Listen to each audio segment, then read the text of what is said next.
Menteri Hukum dan HAM, Menkumham, Yasona Laoly langsung meninjau lapas kelas 1 Tangerang pada Rabu, 8/9, siang terkait kebakaran.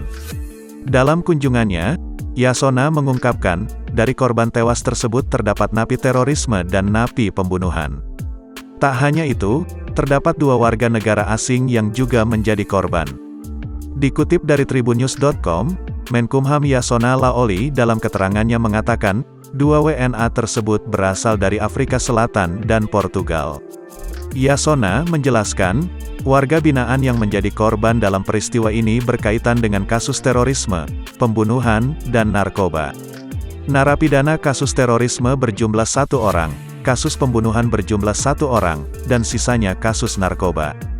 Total ada 41 orang yang dinyatakan tewas dalam insiden ini. Terkait kasus ini, Yasona berjanji Kemenkumham akan melakukan penyelidikan untuk mengetahui penyebab kebakaran. Setelah penyebab kebakaran terungkap, Kemenkumham nantinya akan melakukan strategi pencegahan agar kebakaran tidak terulang.